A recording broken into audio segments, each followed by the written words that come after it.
I noticed when I was doing my morning walk that there's a lot of cilantro out in the garden right now. I'm so very lucky. The garden planted it for me. These were all volunteers except 2 plants. I planted 2 cilantro this year. The rest the garden planted for me. So thank you, Mother Nature, as always. So we're gonna go pick some cilantro and then we're gonna go dry it. I might grab some green onion as well to dehydrate. But yeah, let's go take care of that real quick. I'm thinking of pulling all these tulips. I want to pull the tulips because I'm thinking instead of planting those dahlias in the containers, I'll plant them along here in front of the daffodil and the hyacinth, because I think I want to change the colors of the tulips. Originally, I wanted the tulips to come back again next year, so the idea was that I was going to leave them in place and let them die back naturally, and then whatever came back and naturalized will naturalize. But I don't know if I really was in love with the colors. And there's so many other tulip varieties out there that I think what I want to do is I just want to buy fresh tulips every year and just replant the fronts of that strip. So when you're cutting herbs like cilantro and parsley and things like that, you really just want to go find the base of the plant, go up about 2 inches and cut. You're going to cut them like cut and come again greens. Don't really have to worry about separating the stems out or anything like that. You just do a clean cut right across. I'll show you. All right, and like we said, you're just gonna come up maybe 2 inches. Nice clean cut. Put this in your bowl. Same thing with this one. Come up from the base, 2 inches, cut. And here's why it doesn't really matter, because you've got all of this new growth coming out from the crown of the plant. So you can just cut it right there.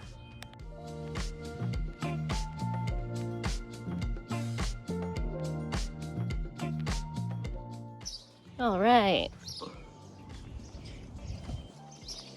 I went ahead and gave all of the onions a little bit of a haircut.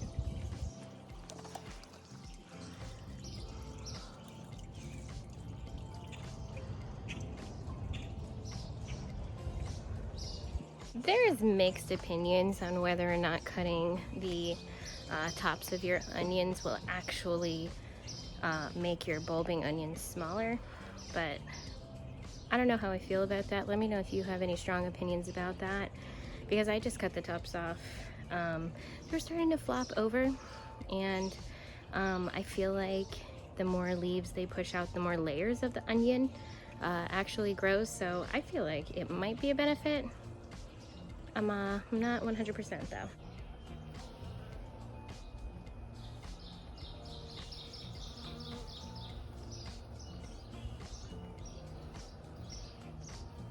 I really want to cut down that flowering kale now, but as you saw, the pollinators love it, and it's like the only flower in here right now that they're attracted to. So I can't do it. I just can't. I don't have the heart to do that to the bees. They've been so good to me. I want to be good to them. All right, so we've just rinsed off all of our herbs. I put them in the sink, the clean sink, with a full thing of cold water. We rinsed them a few times. They're ready now for us to chop them up and dry them. You can dry your herbs in a few different ways depending on the batch size. For this is small enough that I'm gonna try to run it through my toaster oven. So I will put my toaster oven on the warm setting and just put my chopped up herbs here, and then occasionally come over as they're drying and shake the tray around so nothing sticks, and you know, make sure that they're spread out and not clumping together and drying together.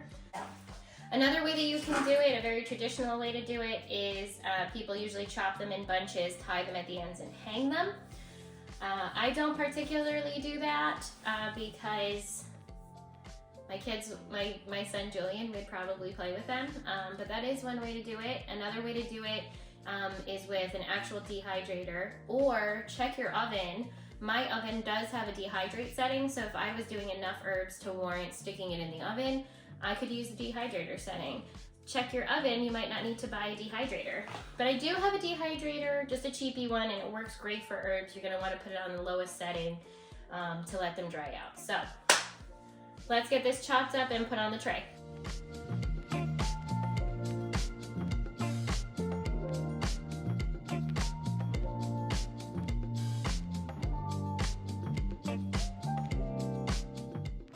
right, so that gave us about 3 or 4 tray sizes of herbs. This is a lot, I know, packed into here, but it's going to decrease in size. So I'm gonna probably run 3 or 4 trays of these herbs through the toaster oven today. Just, you know, as I'm doing other things.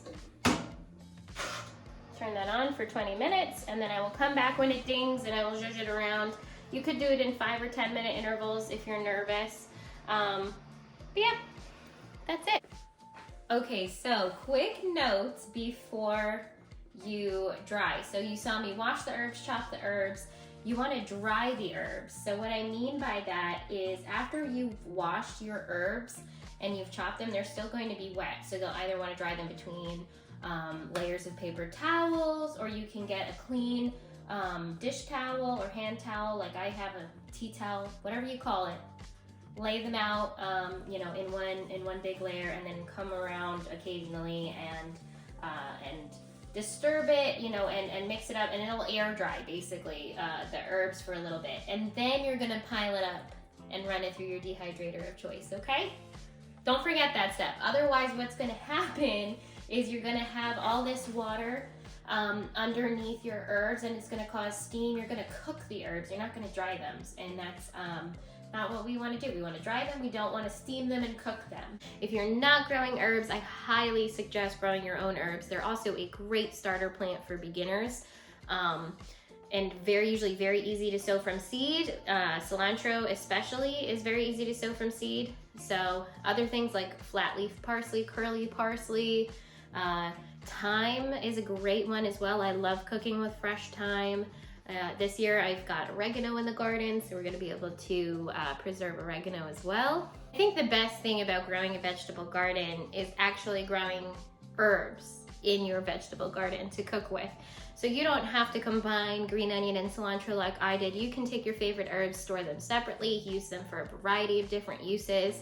I know personally that I like to make my own herb blends, and that is a huge goal for this season for preserving the herbs that I'm able to harvest. So I love green onion and cilantro on absolutely everything. So I already know that if I'm adding cilantro, I'm adding green onion. So I'm combining those two herbs this year. As always, friends, thanks for hanging out with me today, and I'll catch you next time.